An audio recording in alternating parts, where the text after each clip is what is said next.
Friends, ഇന്ന് ഞാൻ നമ്മളുടെ ഒരു സബ്സ്ക്രൈബറുടെ കുറച്ച് ഡൗട്ട്സുകൾക്കുള്ള ഒരു ഉത്തരവായിട്ടാണ് വീഡിയോ ചെയ്യുന്നത്. അപ്പോൾ ആ കുട്ടിക്ക് മാത്രമല്ല, കുറച്ച് ആൾക്കാർ എൻ്റെ അടുത്ത് ഇതേ രീതിയിലുള്ള സംശയങ്ങൾ ചോദിച്ചിരുന്നു. അപ്പോൾ എല്ലാവർക്കും കൂടെ ബെനിഫിഷ്യൽ ആയിക്കോട്ടെ എന്ന് വിചാരിച്ചാണ് വീഡിയോ ചെയ്യുന്നത്. അതായത് കുട്ടി പറയുന്നത് എന്താണെന്ന് വെച്ച് കഴിഞ്ഞാൽ, കുട്ടി PSCക്ക് വേണ്ടി പഠിക്കുകയാണ്. 2-3 വർഷമായിട്ട് നോക്കിക്കൊണ്ടിരിക്കുകയാണ്. പ്രിലിംസ് ഒക്കെ ക്ലിയർ ആവുന്നുണ്ട്, പക്ഷേ മെയിൻസിൽ നെഗറ്റീവ് മാർക്സ് ആണ് വരുന്നത്. അതുപോലെ തന്നെ മറ്റുള്ള ആൾക്കാരൊക്കെ ഈ കുട്ടീനെ ഒരുപാട് കുറ്റം പറയുന്നുണ്ട്. അത് അത്യാവശ്യം നല്ല മാർക്കൊക്കെ ഉണ്ടായിരുന്നല്ലേ, നിനക്ക് എന്താണ് ഇപ്പോൾ നല്ല ജോലിയൊന്നും കിട്ടിയില്ലല്ലോ എന്നൊക്കെ പറഞ്ഞിട്ട് ആൾക്കാർ ഓരോന്ന് പറയുന്നുണ്ട് എന്ന് പറയുന്നുണ്ട്. അതുപോലെ തന്നെ ഈ കുട്ടി നമ്മളുടെ മെഡിറ്റേഷനും ഗ്രാറ്റിറ്റ്യൂഡും ഒക്കെ സ്റ്റാർട്ട് ചെയ്തിട്ടുണ്ടായിരുന്നു. പക്ഷേ പഠിത്തം ഒരു ട്രാക്കിൽ വരുമ്പോഴത്തേക്കും എന്തെങ്കിലും ഒരു ഫംഗ്ഷൻ ഉണ്ടാവും. അപ്പം അവിടെ ചെല്ലുമ്പോഴത്തേക്കും എല്ലാവരും പഠിക്കുകയാണോ, ജോലിയൊന്നും ആയില്ലേ, പണ്ട് നല്ല മാർക്ക് ഉണ്ടായിരുന്നതാണല്ലോ, എന്നിട്ടിപ്പോൾ എന്ത് നിന്നേക്കാൾ മാർക്ക് കുറഞ്ഞവർക്കൊക്കെ ഇപ്പോൾ ജോലിയായി എന്നൊക്കെ പറഞ്ഞ് ഭയങ്കര കളിയാക്കലാണ് എന്നാണ് എനിക്ക് അയച്ചിട്ടുള്ളത്. അതുപോലെ കുട്ടി അയച്ചിട്ടുള്ളത് ബാക്കി വായിച്ചു തരാം. ആകെ ലൈഫിൽ സ്റ്റക്ക് ആവുന്ന പോലെ BSc മാത്സ് ആയിരുന്നു. അതുപോലെ എനിക്ക് പറ്റുന്ന എക്സാംസ് എന്തൊക്കെ ചെയ്യാൻ പറ്റുക, എങ്ങനെയാണ് പഠിക്കുക, ഫോണിൽ ഒരുപാട് സമയം പോകുന്നു, വെയിറ്റിൻ്റെ കാര്യം പറഞ്ഞ ആൾക്കാർ കളിയാക്കുന്നുണ്ട്. അങ്ങനെ മൊത്തം കൂടി ലൈഫിൽ ഒന്നും ചെയ്യാൻ പറ്റാത്ത പോലത്തെ ഒരവസ്ഥയാണ്.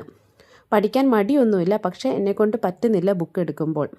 ഇതാണ് ആ കുട്ടിയുടെ ഇഷ്യൂ. അപ്പോൾ ഇതിനകത്ത് ഫസ്റ്റ് എനിക്ക് പറയേണ്ട കാര്യം എന്താണെന്ന് വെച്ച് കഴിഞ്ഞാൽ, ഈ നമ്മൾക്ക് ഓരോ ടൈം ഫ്രെയിം ആൾക്കാരെ സൊസൈറ്റി നിശ്ചയിച്ച് വെച്ചിട്ടുണ്ടാവും. അതായത് 20 വയസ്സാകുമ്പോഴത്തേക്കും കോഴ്സ് കഴിയുന്നു, അല്ലെങ്കിൽ 23 വയസ്സ്, അതിനുശേഷം ഒരു 25 വയസ്സിനുള്ള ജോലി, 30 വയസ്സിനുള്ളിൽ കല്യാണം, ഒരു 30 വയസ്സിനുള്ളിൽ അല്ല 28 വയസ്സിനുള്ളിൽ കല്യാണം, 30 വയസ്സിനുള്ളിൽ കുട്ടികൾ, ഇങ്ങനെ ഒരു ടൈം ഫ്രെയിം. എന്നിട്ട് ഒരു 35 വയസ്സിനുള്ളിൽ വീട്, കാറ്, ഇങ്ങനെയൊക്കെ സൊസൈറ്റി കണ്ടുവച്ചിട്ടുള്ളൊരു ടൈം ഫ്രെയിം ഉണ്ട്. ഇതാരാണ് നിശ്ചയിക്കുന്നത്? ഇതിങ്ങനെ പ്രത്യേകിച്ച് ഒരു റൂളോ കാര്യങ്ങളോ ഒന്നുമില്ല. ഇത് സൊസൈറ്റി തന്നെയാണ് നിശ്ചയിക്കുന്നത്. അങ്ങനെ ഒരു ടൈം ഫ്രെയിമിനുള്ളിൽ പെട്ട് അതിനകത്ത് വട്ടം ചുറ്റി പോകേണ്ട ആൾക്കാരല്ല നിങ്ങൾ. അറ്റ്ലീസ്റ്റ് എൻ്റെ ഈ ഫാമിലിയിലുള്ള ആൾക്കാരുടെ കാര്യമാണ് ഞാൻ പറയുന്നത്. ആൾക്കാർ പലതും പറയും. അവരുടെ ടൈം ഫ്രെയിമിനനുസരിച്ച് ജീവിക്കേണ്ട ആൾക്കാരൊന്നുമല്ല. നമ്മളുടെ ടൈം ഫ്രെയിമിനനുസരിച്ചാണ് നമ്മൾ ജീവിക്കുന്നത്. നമ്മൾക്ക് കംഫർട്ട്. ഇപ്പോൾ കുട്ടി 2-3 വർഷമായിട്ട് ആ കുട്ടി പ്രിപ്പയർ ചെയ്യുകയാണ്. അത് ആത്മാർത്ഥമായിട്ട് പ്രിപ്പയർ ചെയ്യുന്നത് കൊണ്ടാണല്ലോ ഇപ്പോഴും അതിൽ തന്നെ നിൽക്കുന്നുള്ളത്. അത് ഇപ്പോൾ ഈ പറയുന്ന പോലെ PSC ഒക്കെ ഇച്ചിരി ഡിഫിക്കൽട്ടായിട്ടുള്ള എക്സാമാണ്. അപ്പോൾ അത് കിട്ടാനായിട്ട് സമയമെടുക്കും. അത് മനസ്സിലാവാത്ത ആൾക്കാരാണ് ഈ രീതിയിലുള്ള സംശയങ്ങൾ ചോദിക്കുന്നത്. ഫസ്റ്റ് ഓഫ് ഓൾ ഞാൻ പറയുന്നത്, ഞാൻ മുന്നേയും വീഡിയോയിൽ ഞാൻ പറഞ്ഞിട്ടുണ്ട്, നിങ്ങൾ ഏതെങ്കിലും ഒരു എക്സാമിനൊക്കെ പ്രിപ്പയർ ചെയ്യുകയാണെങ്കിൽ മാക്സിമം സോഷ്യൽ ഗ്യാതറിങ്സ് ഒഴിവാക്കുക. ഇപ്പം ഞാൻ പ്രിപ്പയർ ചെയ്തിരുന്ന സമയം, ഞാൻ എക്സാമിന് പ്രിപ്പയർ ചെയ്തിരുന്ന സമയത്ത് ഞാൻ കല്യാണങ്ങൾക്ക് പോവില്ല, ഒരു പരിപാടിക്കും പോകത്തില്ല, ഈവൻ ഫ്രണ്ട്സിൻ്റെ കൂടെ പുറത്ത് പോകത്തില്ല, ഒരു സോഷ്യൽ ഗ്യാതറിങ്സിനും പോവില്ലായിരുന്നു. കാരണം ഒന്നാമത് സമയം അത്രയ്ക്ക് നഷ്ടപ്പെടും. സമയം നഷ്ടപ്പെടാനില്ല എന്നുള്ള ഒരു ചിന്താഗതിയായിരുന്നു എനിക്ക്. ബിക്കോസ് എൻ്റെ ആ സമയത്ത് ഡു ഓർ ഡൈ എന്നുള്ളൊരവസ്ഥയിലായിരുന്നു ഞാനുണ്ടായിരുന്നത്. അപ്പോൾ എനിക്ക് ഒരു നിമിഷം പോലും കളയാനുണ്ടായിരുന്നില്ല.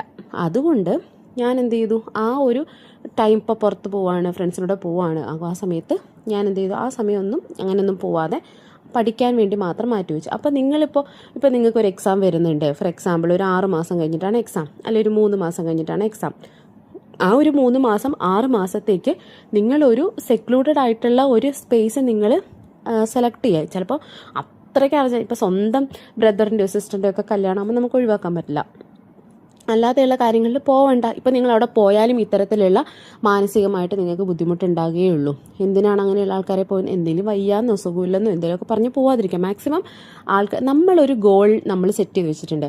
അത് ഞാൻ അച്ചീവ് ചെയ്യുന്നതോടം വരെ ഞാൻ ഇത്തരത്തിലുള്ള ഒരു ഗ്യാതറിങ്സിനും പോകത്തില്ല. ഒരു തരത്തിലുള്ള ഇപ്പോൾ മൂവിക്കാണെങ്കിലും പുറത്താണെങ്കിലും ഫ്രണ്ട്സിനോട് കറങ്ങാനോ ട്രിപ്പ് ഒന്നും പോകത്തില്ല.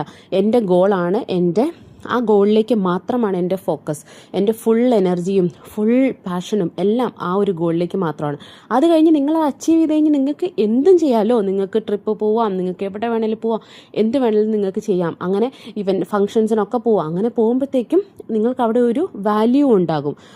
ഇപ്പോൾ നിങ്ങൾ ഈ തോറ്റു മടങ്ങി ഈ പറയുന്ന പോലെ ആ ഒരു ചെറിയ സന്തോഷം കിട്ടാൻ വേണ്ടി ആയിരിക്കുമല്ലോ നമ്മൾ പോകുന്നത്. അല്ലെങ്കിൽ ആൾക്കാരുടെ എന്തെങ്കിലും പറഞ്ഞാലോ എന്ന് വിചാരിച്ചിട്ട് അത് വിചാരിച്ച് നമ്മളവിടെ പോകുമ്പോൾ നമ്മൾ ഇരട്ടി ദുഃഖഭാരമായിട്ടായിരിക്കും തിരിച്ചു വരുന്നത്. അതിൽ നിന്ന് ഒഴിവാകാൻ വേണ്ടിയിട്ട് ഫസ്റ്റ് തിങ് ഈസ്, നിങ്ങളൊരു കാര്യത്തിൽ ഫോക്കസ്ഡ് ആണെങ്കിൽ നിങ്ങൾക്ക്, ഞാൻ പറയാം, 2-3 വർഷം ഒന്നും ശരിക്കും പറഞ്ഞാൽ നമ്മൾ പ്രിപ്പയർ ചെയ്യേണ്ട ആവശ്യമില്ല.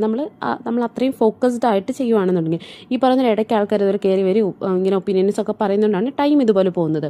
ഒരു 6 മാസത്തേക്ക് ഫോക്കസ്ഡ് ആയിട്ട് ഒരു എക്സാമിന് വേണ്ടി പ്രിപ്പയർ ചെയ്യും.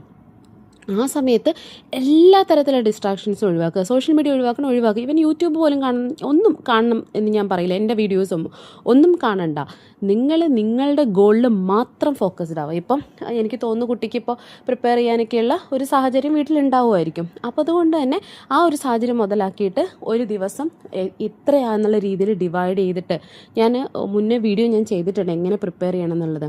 6 മാസം വരെയുള്ള 6 മാസം കഴിഞ്ഞിട്ടാണ് നിങ്ങളുടെ എക്സാം, അല്ലെ 3 മാസം കഴിഞ്ഞിട്ടാണ് എക്സാമെങ്കിൽ ആ ഓരോ മാസവും എങ്ങനെ ഡിവൈഡ് ചെയ്യണം, ആ ഓരോ മാസത്തെ ഓരോ ആഴ്ചയിലും എത്ര ടോപ്പിക്സ് കവർ ചെയ്യണം, ആ ഓരോ ആഴ്ചയിൽ ഓരോ ദിവസത്തിലും എത്ര ടോപ്പിക്സ് കവർ ചെയ്യണം എന്ന രീതിയിൽ പ്രിപ്പയർ ചെയ്യുക എന്നുള്ളത് നിങ്ങളുടെ ഉത്തരവാദിത്തമാണ്. ആ കറക്റ്റായിട്ട് ടൈം ടേബിൾ പ്രിപ്പയർ ചെയ്തിട്ട് അതനുസരിച്ച് തന്നെ പോവുക. അപ്പം നമ്മൾ ഓരോ ദിവസവും അത് കഴിയുന്നതോറും നമുക്കുള്ള കോൺഫിഡൻസ് കൂടും എന്നുള്ളതാണ്. അല്ലാതെ നമ്മളിങ്ങനെ പേടിച്ച് അയ്യോ അപ്പോൾ നമുക്ക് ഈ പറയുന്ന പോലെ കുറേ പഠിക്കാനുണ്ടെന്ന് തോന്നുമ്പോഴാണ് നമുക്ക് ഈ പറയുന്ന പോലെ പഠിക്കാനായിട്ട് നമുക്കൊരു വല്ലാത്തൊരു സ്റ്റാർട്ടിങ് ട്രബിൾ ഉണ്ട്. അതുകൊണ്ട് എന്ത് ചെയ്യണം, ഫുൾ സിലബസ്, ഓക്കെ ഇത്രയേ ഉള്ളൂ എനിക്ക് സിലബസ്, ആ സിലബസ് എനിക്കിപ്പോൾ ഈ 6 മാസം കൊണ്ട് പഠിച്ചു തീർക്കാൻ പറ്റാത്ത ഒരു സിലബസും ഇല്ല. ഓക്കെ, അല്ലെങ്കിൽ 3 മാസം കൊണ്ട് നമുക്ക് ക്ലിയർ ചെയ്യാൻ പറ്റാത്ത ഒരു സിലബസും ഇല്ല. നിങ്ങളൊന്ന് എഫേർട്ട് ഇട്ട് കഴിഞ്ഞാൽ നിങ്ങൾക്ക് അത്യാവശ്യം ഒരു 6 മണിക്കൂർ ഇറങ്ങി ബാക്കി സമയം മുഴുവൻ നിങ്ങൾക്ക് ഇതിനു വേണ്ടി നിങ്ങൾ അതിനുവേണ്ടി വിനിയോഗിച്ച് കഴിഞ്ഞാൽ നിങ്ങൾക്ക് ഏത് എക്സാം നിങ്ങൾക്ക് പുഷ്പം പോലെ നിങ്ങൾക്ക് ക്ലിയർ ചെയ്യാൻ പറ്റും. ഇപ്പം നമുക്ക് എല്ലാ തരത്തിലുള്ള കാര്യങ്ങളും നമ്മളുടെ ഫിംഗർ ടിപ്സിലുണ്ട്. നിങ്ങൾക്കിപ്പോൾ കോച്ചിങ് ആവശ്യമുള്ള ആൾക്കാരാണെങ്കിൽ കോച്ചിങ്ങിന് പോയി. ഇപ്പോൾ കോച്ചിങ്ങിന് പോയില്ലെങ്കിൽ പോലും യൂട്യൂബിലൊക്കെ എന്തുമാത്രം എല്ലാ കോഴ്സിനും നിങ്ങൾക്ക് ഫ്രീ ആയിട്ടുള്ള വീഡിയോസും കാര്യങ്ങളും എല്ലാം അവൈലബിൾ ആണ്. ഫ്രീ ആയിട്ടുള്ള ടെസ്റ്റ് സീരീസുകൾ അവൈലബിൾ ആണ്. ടെലഗ്രാമിലൊക്കെ കുറേ ചാനൽസ് ഉണ്ട്. അതിലൊക്കെ ഈ പറയുന്ന പോലെ ഓരോ സബ്ജക്റ്റ് റിലേറ്റഡ് ഓരോ എക്സാം റിലേറ്റഡ് ആയിട്ടുള്ള ചാനൽസ് ഉണ്ട്. അതിൽ അവർ ടെസ്റ്റ് സീരീസും അതുപോലെ സ്റ്റഡി മെറ്റീരിയൽസ് എല്ലാം ഫ്രീ ആയിട്ട് കൊടുക്കുന്ന ഒരുപാട് ചാനൽസ് ഉണ്ട്. ഇതുപോലുള്ള കാര്യങ്ങളൊക്കെ നല്ല കാര്യങ്ങൾക്ക് വേണ്ടി നമ്മൾ യൂസ് ചെയ്യുക. നമുക്ക് ഒരുപാട് ബെനിഫിഷ്യൽ ആയിട്ടുള്ള ഒരുപാട് കാര്യങ്ങൾ നമ്മുടെ ചുറ്റുമുണ്ട്. അതൊക്കെ നല്ല കാര്യങ്ങൾക്ക് വേണ്ടി ഉപയോഗിക്കാം. അപ്പം ആദ്യം എന്താ, ഫോക്കസ്ഡ് ആയിട്ട് മറ്റുള്ള എല്ലാ നിങ്ങളെ ബുദ്ധിമുട്ടിക്കുന്ന ഡിസ്ട്രാക്ഷൻസ് എന്തൊക്കെയാണ് നിങ്ങൾക്ക് ഫീൽ ചെയ്യുന്നോ അതെല്ലാം ലൈഫിൽ നിന്ന് ഒഴിവാക്കുക. സോഷ്യൽ മീഡിയ ആണോ, റിലേറ്റീവ്സ് ആണോ, ഫ്രണ്ട്സ്, ഞാൻ പറഞ്ഞില്ലേ ഞാൻ പ്രിപ്പയർ ചെയ്യുന്ന സമയത്ത് എൻ്റെ ഈ ബന്ധുക്കളുടെ ശല്യം കാരണം ഞാൻ രാത്രി മുഴുവൻ ഇരുന്ന് പഠിക്കും. അതായത് രാത്രി ഒരു 10 മണി മുതൽ രാവിലെ 5 മണി വരെ ഇരുന്ന് പഠിക്കും.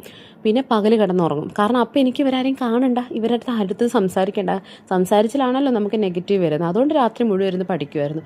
സോ അതേപോലെ നമുക്ക് എന്താണ് നമ്മളുടെ അൾട്ടിമേറ്റ് എയിം എന്ന് പറഞ്ഞാൽ ഇതാണ്. അതിന് വേണ്ടിയിട്ട് എന്തൊക്കെ നമുക്ക് സാക്രിഫൈസ് ചെയ്യാൻ പറ്റുമോ അതല്ല. കാരണം ഈ സാക്രിഫൈസ് ചെയ്യുമ്പോഴത്തേക്കും എന്താണെന്ന് വെച്ച് കഴിഞ്ഞാൽ നമുക്കതിൻ്റെ ബെനിഫിറ്റ്സ് ഉണ്ടാകും എന്നുള്ളതാണ്. കാരണം ഇപ്പം ഞാൻ പറയാം, ഞാൻ അന്ന് കഷ്ടപ്പെട്ട് ആ ഒരു 6 മാസം അല്ലെങ്കിൽ ആ 1 year 2 year ഞാൻ പ്രിപ്പയർ ചെയ്തിട്ടുണ്ടെങ്കിൽ ഇപ്പം എനിക്ക് വേറൊരു കാര്യത്തെപ്പറ്റിയും ചിന്തിക്കേണ്ട. എനിക്ക് പറയുന്ന പോലെ എപ്പോൾ വേണേലും സിനിമയ്ക്ക് പോകും, എവിടെ വേണേലും ട്രിപ്പിന് പോകും, ഏത് ഫംഗ്ഷന് വേണമെങ്കിലും തല ഉയർത്തിപ്പിടിച്ച് ആരുടെ മുന്നിലും പോയി നിൽക്കാം. കാരണം എന്താ, ഞാൻ 6 മാസം കഷ്ടപ്പെട്ട് പ്രിപ്പയർ ചെയ്തിരുന്നു. അതുകൊണ്ട് നിങ്ങളുടെ ജീവിതത്തിൽ വെറും 6 മാസമാണ് അല്ലെങ്കിൽ ഇവൻ 3 മാസമാണ്. അത് മാത്രമേ നിങ്ങളോട് ചോദിക്കുന്നുള്ളൂ.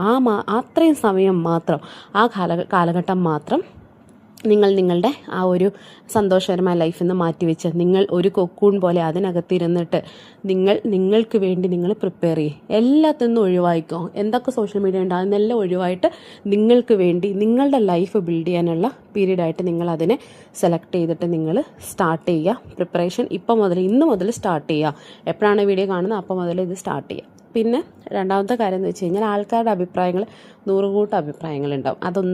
അതൊന്നും മൈൻഡ് ചെയ്യണ്ട. ഇപ്പോൾ എൻ്റെ കാര്യമാണെങ്കിൽ ഇപ്പം ഞാൻ ലൈഫിൽ ഞാൻ പറഞ്ഞിട്ടുണ്ട്, ഒരു മനുഷ്യനൊരു 60 വയസ്സിൽ എന്തൊക്കെ അച്ചീവ് ചെയ്യുന്നു അതെല്ലാം ഞാനിപ്പോൾ ഓൾറെഡി തന്നെ അച്ചീവ് ചെയ്തിട്ടുണ്ട്. എന്നിട്ടും എന്നെ കാണുമ്പം വേറെ എന്തെങ്കിലും കാര്യം പറഞ്ഞായിരിക്കും ആൾക്കാർ കുത്തുന്നത്. അയ്യോ കല്യാണം കഴിഞ്ഞില്ലല്ലോ, പിള്ളേരായില്ലോ, ഇത് പറഞ്ഞായിരിക്കും കുത്തുന്നത്. ഇനിയിപ്പോൾ പിള്ളേരായിക്കഴിഞ്ഞാൽ രണ്ടാമത്തെ കുട്ടി എന്താണെന്ന് പറഞ്ഞായിരിക്കും കുറ്റം പറയുന്നത്. അങ്ങനെ ഇവർക്കൊക്കെ പറയാൻ 100 കൂട്ടം കാര്യങ്ങളുണ്ടാവും. അതൊന്നും മൈൻഡ് ചെയ്യണ്ട. ഇനിയിപ്പോൾ ഇതൊന്നും അല്ല, ഇതെല്ലാം കഴിഞ്ഞിട്ട് അയ്യോ സ്വന്തം നാട്ടിൽ പോസ്റ്റിംഗ് കിട്ടിയില്ലേ, ഇതായിരിക്കും അവരുടെ പ്രശ്നം. ഇവർക്ക് അവരുടെ ലൈഫിൽ 100 കൂട്ടം പ്രശ്നമുണ്ട്. അതൊന്നും അവർക്ക് ചിന്തിക്കാൻ നേരമില്ല. നമ്മുടെ ലൈഫിനെ പറ്റി ഓർത്ത് ബേജാറാവാൻ ഇവർക്ക് സമയം, അതൊന്നും മൈൻഡ് ചെയ്യരുത്. അതൊക്കെ ഒരു മറുപടി പോലും പറയാതെ അവരെ അവോയ്ഡ് ചെയ്യുക.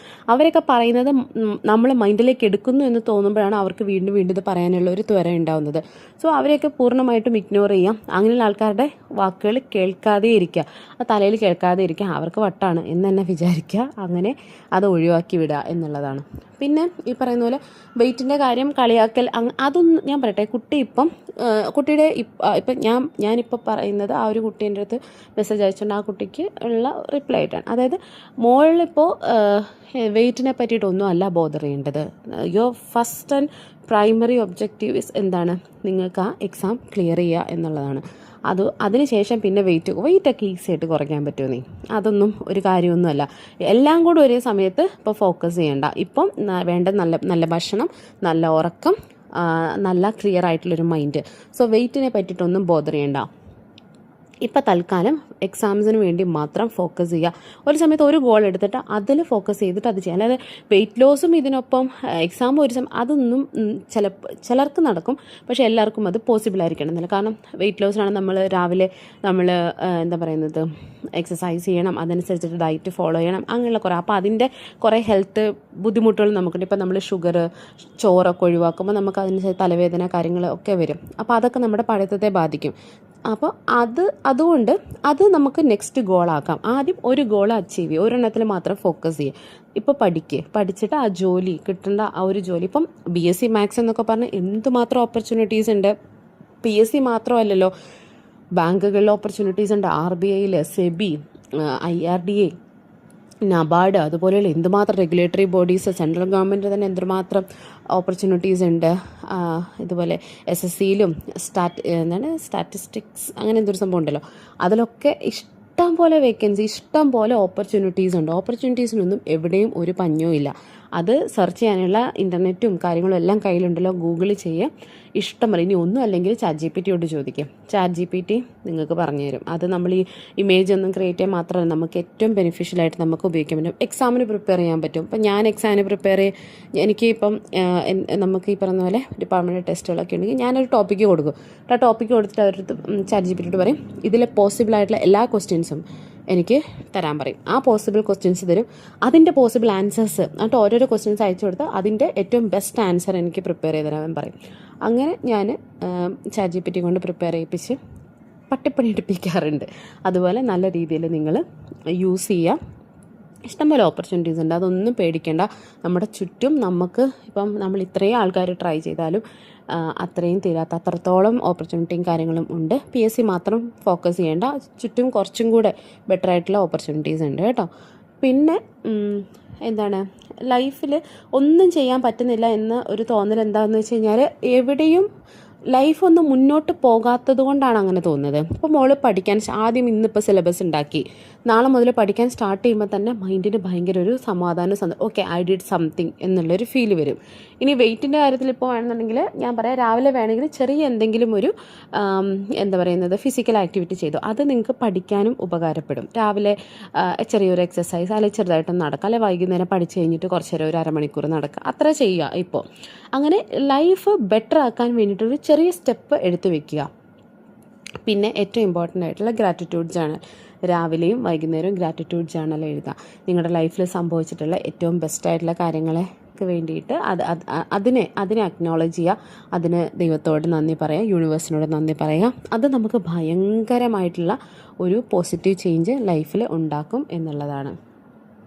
അതുപോലെ തന്നെ ലൈഫിൽ സ്റ്റക്ക് ആവുക എന്ന് പറയുമ്പോൾ മുന്നോട്ട് നീങ്ങാത്തതുകൊണ്ടാണ്. മുന്നോട്ട് നീങ്ങാൻ വേണ്ടിയിട്ട് എന്താ ചെയ്യേണ്ടത്, ഒരു സ്റ്റെപ്പ് എടുത്ത് വെക്കുക. എന്നാൽ മാത്രമല്ല നമുക്ക് ഒന്നും ചെയ്ത് നമ്മളിങ്ങനെ സ്റ്റക്കായിട്ട് നിൽക്കുക എന്നുള്ളതല്ല. ആദ്യം ഇപ്പോൾ പറയുന്നില്ല, എക്സാമിനാണെങ്കിൽ എക്സാമിന് പ്രിപ്പയർ ചെയ്യാം. ഓരോരോ ടോപ്പിക്ക് കഴിയുന്തോറും നമുക്ക് തന്നെ തോന്നും, ഓക്കെ ഞാൻ മുന്നോട്ട് പോവാണ്, എന്തോ സംതിങ് ഈസ് ഹാപ്പനിങ്, ഓക്കെ എനിക്ക് പറ്റുന്നുണ്ട്. ഓരോ വീക്ക് കഴിയുമ്പോഴത്തേക്കും ഒരു ചെറിയ ബ്രേക്ക് എടുക്കുക. അതിനുശേഷം ആ ഒരു വീക്കിൽ നമ്മുടെ പെർഫോമൻസ് അനലൈസ് ചെയ്യുക. അപ്പോൾ തന്നെ നമുക്ക് ഭയങ്കരമായിട്ടുള്ള ഒരു സമാധാനം, അല്ലെങ്കിൽ ലൈഫിൽ ഭയങ്കര എന്തൊക്കെയോ അച്ചീവ് ചെയ്തു എന്നുള്ള ഒരു ഫീൽ ഉണ്ടാവും. പിന്നെ ഈ പറഞ്ഞ പോലെ ഗ്രാറ്റിറ്റ്യൂഡ് എഴുതുമ്പോൾ, ഇപ്പോൾ കഴിഞ്ഞ ദിവസം ഇന്ന ചാപ്റ്റർ തീർത്തു, ഗ്രാറ്റിറ്റ്യൂഡ് എഴുതുന്ന സമയത്ത് ഇന്ന ചാപ്റ്റർ എനിക്ക് കംപ്ലീറ്റ് ചെയ്യാൻ സാധിച്ചു എന്ന് എഴുതുകയാണെന്നുണ്ടെങ്കിൽ അതും ഭയങ്കരമായിട്ടുള്ള ഒരു ചേഞ്ച് ലൈഫിലുണ്ടാക്കും. ഓക്കെ, അപ്പോൾ ഈ കുട്ടി മാത്രമല്ല, കുറച്ച് ആൾക്കാർ എൻ്റെ അടുത്ത് ഈ ഒരു എക്സാം പ്രിപ്പയർ ചെയ്യുന്നതിൽ സ്റ്റക്കായി നിൽക്കുന്നു, എന്ത് ചെയ്യും എന്നൊക്കെ ചോദിച്ചിരുന്നു. അപ്പോൾ എല്ലാവർക്കും കൂടിയുള്ള ഒരു വീഡിയോ ആണ്, ഞാൻ ഓരോരുത്തർക്കും സെപ്പറേറ്റ് ആയിട്ട് വോയിസ് ഇടാതെ ഇങ്ങനൊരു വീഡിയോ ചെയ്തത്. Okay, thank you so much for watching. By.